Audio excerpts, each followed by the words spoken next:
Hello, my friends. It is Saturday, October 26, 2024, and this is the Daily Brief. Now, yesterday I started by saying I'm just going to call it October is going to be the highest month for casualties, and I said like you'd have to have like no more than 300 or so a day for the rest of the month in order to not be. And I don't even know that that figure is quite right, but you'd have to be at about zero at this point.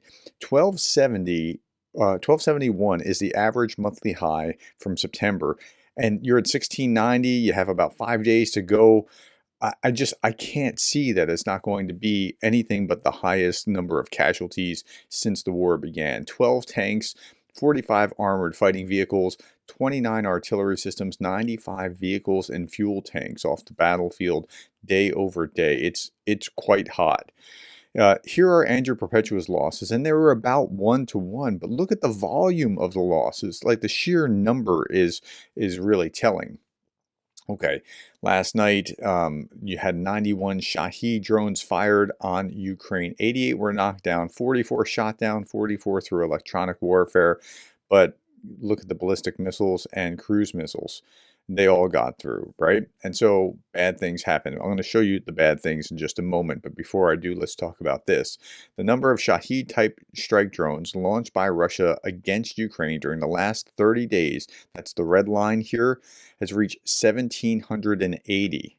Now, Shaheds aren't used on the battlefield during the day, generally speaking. They're used at night to harass the population. And so that's what's actually happening here in this chart. It's really something to see that this is so high. Okay. Also, the number of glide bombs launched by Russian aviation in the last 7 days, the yellow chart for the first time is over 1,000. Okay, for the first time, over 1,000 number of glide bombs launched by Russian aviation in 7 days. Like, that's just amazing. Okay, and what are the results? An 8-year-old child's among the victims of a Russian missile attack on a residential building and hospital in the central eastern Ukrainian city of Dnipro tonight. More civilians may be trapped under the rubble. Yeah, so that's what's happening because of the drones and missile strikes. Here, a residential building in Kyiv. Look at this. This building's just sitting out in the middle of, I don't know. I mean, like, what's this building? What harm is this building causing anyone? No, it's residential. They're trying to increase fear. Residential building in Kyiv was hit by a Russian drone tonight, killing a 15-year-old girl in her own home. Russian missile strike in Dnipro. Again, that kills 4, including police officer's family. The wife and daughter of a local police officer were killed, while his younger daughter survived. Number of people injured in last night's missile attack has risen now to 20 in Dnipro. Now, turning over to the battlefield, videos have appeared, and this is Anton Gerashenko says, I can't verify the accuracy of military training supposedly starting with the use of special armored vehicles. The video shows T-34, IS-3, and ISU-152. Now, if these latter don't ring a bell, that's because they're World War II vintage tanks that are being pulled out of, to be brought into service. Earlier, North Korean troops were spotted at that training ground. Now, this was fascinating to me. I thought, well, why would they do it this way? Analysts at the Institute for the Study of War believe that Russian President Vladimir Putin is intentionally exaggerating the statistics on Ukrainian armed force losses in the Kursk region to justify his military's inability to reclaim the area. Okay, so the Russians haven't been able to really seize Kursk back. Like, they had a October 15th deadline that they missed, and so now they extended that deadline to February. Yeah, we're going to clear out Kursk by October 15th. That didn't work. So they're exaggerating the statistics on Ukrainian losses. But wouldn't it be better to exaggerate the statistics on Ukrainian soldiers in Kursk?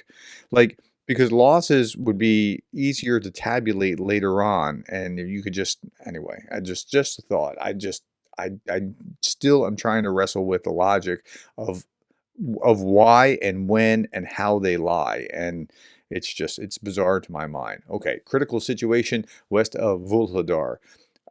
Outnumbered Ukrainian forces, including our friends at Bulava unit, have been stopping attacks by a reported 10,000 Russians, 10 brigades and regiments. But 10 more enemy brigades and regiments are trying to break through west and north of Volodar. Wild Hornet's team is rushing urgently needed FPV drones to this area. Please help send us. The enemy has to attack generally over open ground. That's a bad idea in drone warfare.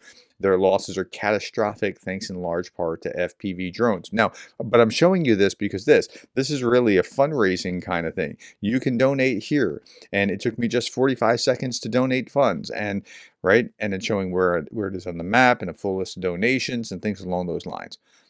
I remember when I was growing up seeing this bumper sticker all the time. It will be a great day when our schools get all the money that they need and the Air Force has to hold a bake sale to buy a bomber. I remember that vividly. And I'm thinking, that's a bad plan. I mean, this is not a great day when you have to have fundraisers to drive the enemy away. And that's yet where Ukraine is right now. Okay, Sir Richard Branson. I don't think I've mentioned him before ever on this channel. Alarmed by news reports that anywhere between 3,000 and 12,000 North Korean troops are currently being prepared to serve as cannon fodder in Russia's invasion of Ukraine. Ukraine's allies should help Ukraine counter this escalation in every possible way. He's right, they should. But will they? For starters, the US and others must now allow the use of already delivered weapon systems much deeper in Russian territory. You would think that the red line, that there would be a red line. Hey, if you bring in another country, we can use these weapon systems to hit into your country deeper and, tit for tat. No such thing. They're not thinking anything like that. They're just thinking don't escalate. And it's unfortunate. Ukraine's allies should also consider sending the types of advanced long-range weapon systems Kyiv has requested for some time. But Sir Richard Branson, I'm sorry, it's just not going to happen. Our political leaders are deterred by Putin, and if I was Putin, I would think I'm winning. Honestly, I mean, I would think, hey, things are going my way, and they're just not going to do anything. Okay, Pyongyang has sent 8 million 122 and 152 millimeter artillery shells to Russia since August of last year. 8 million shells. It's hard to even try to calculate what kind of damage that has done to Ukraine and to the Ukrainian military. But Kim Jong-un has really been a potent force in this war. For days, anarchy has spread over Chelyabinsk, Russia, as locals set fire to businesses and commit other acts of social delinquency. So where are the authorities, you might ask? Well, Russia is occupying Ukraine and doesn't have enough soldiers at home to put down riots. If you're wondering where Chelyabinsk is, here's Kazakhstan, here's Moscow. So just above Kazakhstan, due east of Moscow. All right, I saw this and I thought, wow, that takes some guts. Ukrainian partisans launched agitation campaign in Russia. Activists in Moscow, St. Petersburg, Voronezh, Volgograd, Krasnodar have distributed hundreds of propaganda leaflets. They invite people to join the ranks and fight the regime that's destroying their city. So they're putting up these leaflets all over. That's significant. Don't turn away from that. If this spreads, this is powerful. I don't know that it will, but it would be powerful. Okay, and me with a drone video, the hunt for Russian reconnaissance drones begins. I just want you to see this because what you'll see is the drone that they're hunting, and then you'll see another drone almost land on it and explode, and boom.